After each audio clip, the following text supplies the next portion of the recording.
Howdy, folks. So,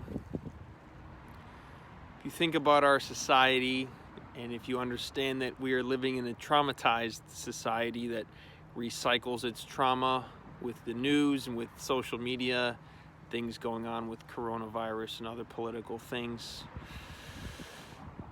you can see that we're also addicted to our trauma. And our trauma fuels our addiction, and our addiction fuels our trauma, and our trauma causes our addiction. And people say that you can only be addicted to drugs and alcohol and substances, but we're all also addicted to anger, resentment, anxiety, worrying about things, taking the moral high ground. Like this whole cancel culture stuff is really an addiction to condemning people or trying to be better than or proclaim that that person is bad and therefore I am good. And it's just undistinguished that we're living in traumatic times, or that we are traumatized people, and we're all addicted to something. We're all addicted to food, which is a program. People can go long periods of time without eating. I'd say the only thing that we're addicted to that we can't live without is breathing. So that, I don't think it would actually be an addiction, but everything else is, to a degree. Like, you need food to a certain degree, but like I said, plenty of people can go without it. Like breatharians, they just live off of their breath and the sun and, other forms of energy. So that's the thing about society, is that it's a lot of undistinguished trauma and addiction running rampant, undistinguished. And that's what we all take our cues from.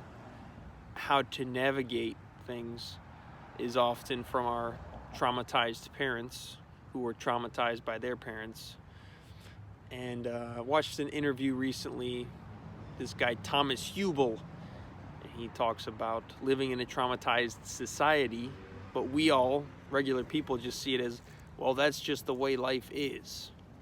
But that's our only reference point, is how our society is in what we see around us. And when we start learning about war and slavery and all these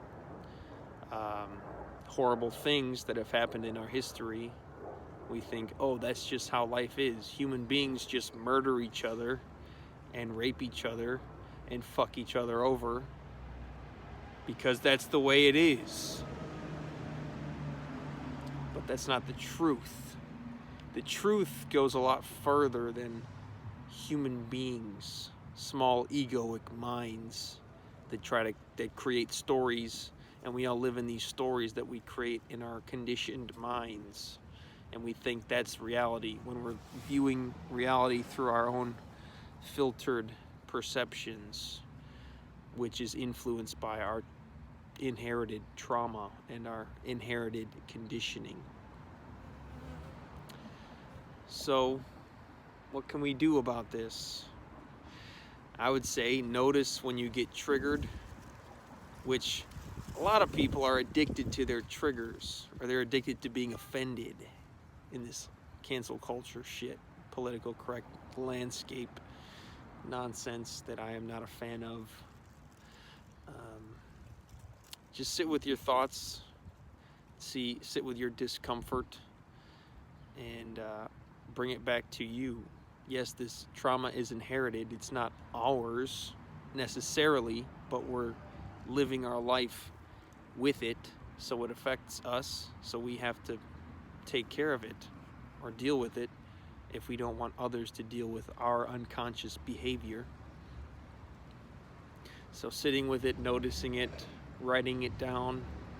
This is where I make everyone else wrong and make myself right. That's what I've been doing. Feeling like I'm part of the smaller percentage of people that is actually aware of what's going on in the world, and therefore I make other people wrong for buying into the mainstream narratives and living in their unconsciousness and wearing their masks. And like, I saw a guy who had plastic gloves on or whatever, and he put hand sanitizer on his gloves. Or couples, one wearing a mask, one not, and then they kiss through the mask, the face diaper that's covered in spit and snot, that who knows when the last time that was washed, because you change diapers, but you don't usually wash your face diaper. It's kind of more of a hassle. So, yeah, we're all addicted to something, and it's okay. So, just felt like sharing that. Love you guys. Take care.